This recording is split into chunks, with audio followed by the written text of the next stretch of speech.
Assalamualaikum warahmatullahi wabarakatuh.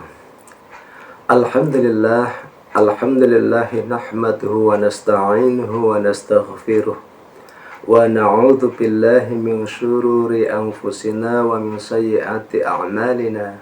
May yahdihillahu fala mudilla lahu wa may yudlilhu fala hadiyalah. Asyhadu an la ilaha illallah wahdahu la syarika lah wa asyhadu anna Muhammadan abduhu wa rasuluh la nabiyya ba'dah. Allahumma salli wa sallim wa barik ala sayyidina Muhammad wa ala alihi wa ashabihi wa man tabi'ahum ila yaumil qiyamah. Amma ba'du. Qala Allah ta'ala fi kitabihil karim, a'udzu billahi minasyaitonir rajim. Bismillahirrahmanirrahim.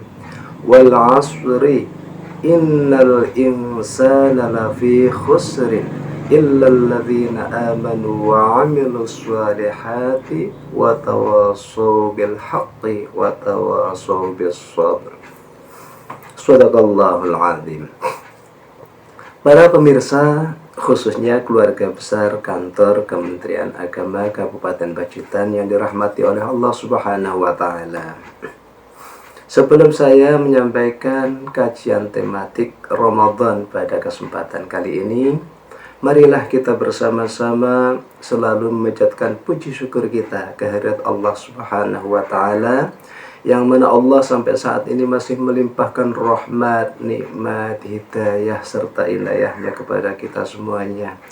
Allah memberikan kenikmatan yang agung, yaitu kenikmatan iman, kenikmatan Islam, kenikmatan panjang umur, sehingga Allah mempertemukan kita di Ramadan yang penuh berkah ini dengan keadaan sehat walafiat, tidak ada suatu aral apapun yang merintanginya. Salawat dan salam mudah-mudahan tetap tercurahkan kepada ruh Nabiuna Muhammad sallallahu alaihi wasallam yang telah menunjukkan kita ke alam yang penuh rahmat ini dengan perantaraan agama yang dibawa beliau, agama yang diridhai oleh Allah, agama yang kita yakini bersama kebenarannya, yaitu agama Islam. Mudah-mudahan dengan kita selalu menjalankan ajaran-ajarannya, kita semuanya menjadi golongan umatnya yang sholihin, yang selalu mendapatkan syafaatnya di yaumul hisab nanti. Amin ya rabbal alamin. Para pemirsa, khususnya keluarga besar kantor Kementerian Agama yang dirahmati oleh Allah Subhanahu wa Ta'ala.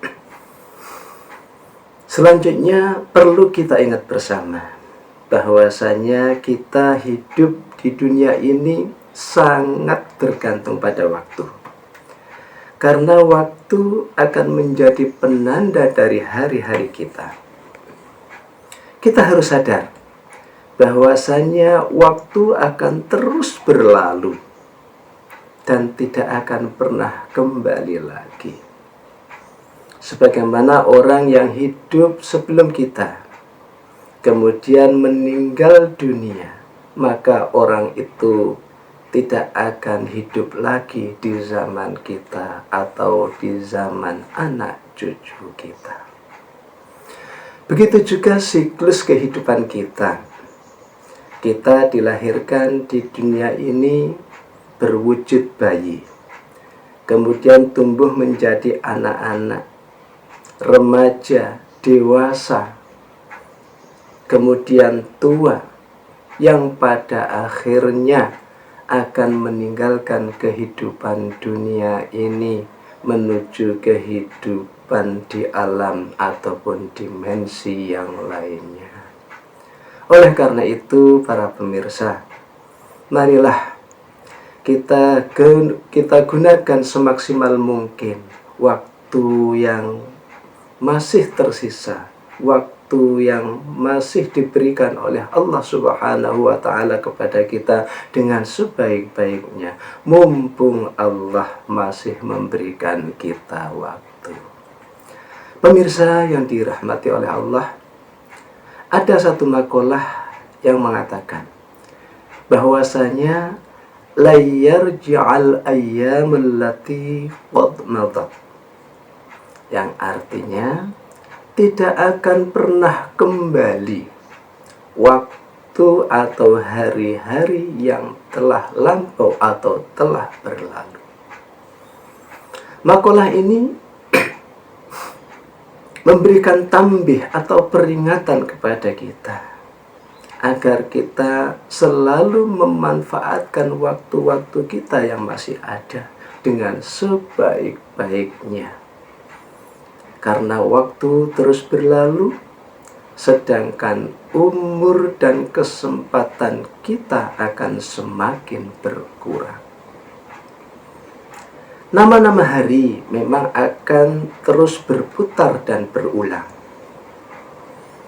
Semisal hari ini kita berjumpa dengan hari Ahad, besok Senin, Selasa, Rabu, Kamis, dan akan bertemu dengan hari Ahad yang akan datang. Tapi yang perlu kita ingat atau perlu kita perhatikan bahwasanya apa yang kita lakukan, cerita pada hari ini atau catatan amal di hari-hari kita akan selalu berbeda. Bercermin dari hal ini para pemirsa, maka tidak ada pilihan lain kecuali kita harus benar-benar memanfaatkan waktu kita yang masih tersisa dengan sebaik-baiknya. Dalam arti kata, baik untuk diri kita dan bermanfaat bagi lingkungan atau masyarakat sekitar kita.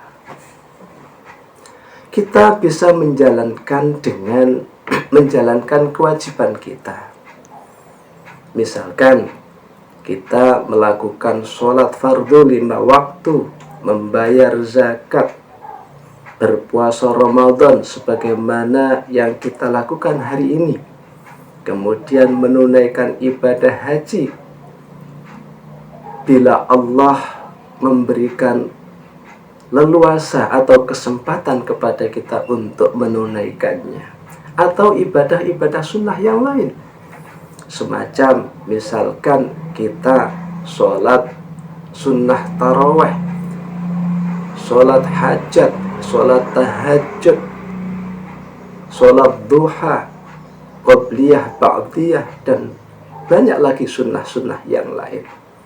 Atau kita melakukannya dengan hal yang berbau sosial, sebagaimana memberikan nafkah kepada fakir miskin atau yang membutuhkan, memberikan pertolongan kepada yang membutuhkan, dan lain sebagainya.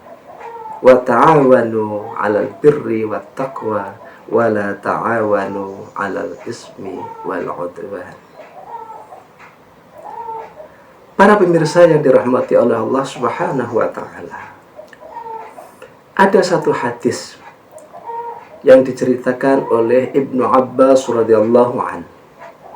Hadis ini menceritakan tentang di mana Rasulullah Shallallahu alaihi wasallam pernah memberikan nasihat kepada sahabat.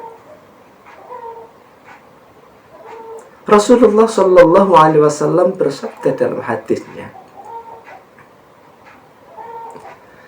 "Ightanim khamsan qabla khamsin," kata Rasul.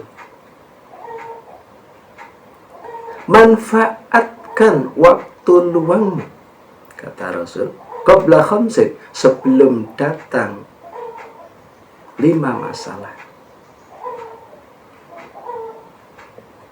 Yang pertama, syababaka, manfaatkan waktu mudamu, qabla haramika, sebelum datang waktu tua.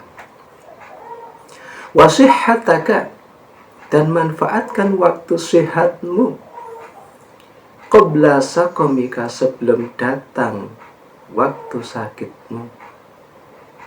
Wa ghinaka, dan manfaatkan waktu kayamu atau masa kayamu. Qabla fakrika, sebelum datang masa fakirmu. Wa faraghaka, lan manfaatkan masa luangmu. Qabla suhlika, sebelum datang waktu sibukmu. Dan yang terakhir, wahayataka, dan manfaatkan waktu hidupmu. Qabla mautika, sebelum datang ajalmu atau kematian. Para pemirsa yang dirahmati oleh Allah Subhanahu wa ta'ala, dari hadis ini bisa kita tarik kesimpulan bahwasanya Rasulullah Shallallahu Alaihi Wasallam telah memberi peringatan keras kepada kita semuanya untuk supaya kita memanfaatkan waktu-waktu kita dengan sebaik-baiknya. Jangan sampai kita menyia-nyiakannya. Karena sekali lagi, waktu terus berjalan, kesempatan kita akan terus berkurang. Dari itu, para pemirsa, marilah di sisa waktu kita yang masih ada, mari kita gunakan dengan sebaik-baiknya, dengan amal soleh atau yang lainnya.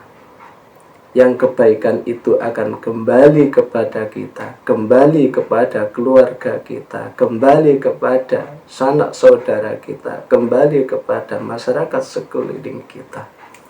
Wa insya Allah, dengan itu kehidupan kita akan lebih bermanfaat, dan amal baik kita akan mengamalkan amal buruk kita, sehingga kita nanti di akhir hayat kita mendapatkan predikat husnul khotimah. Demikian para pemirsa yang bisa saya sampaikan.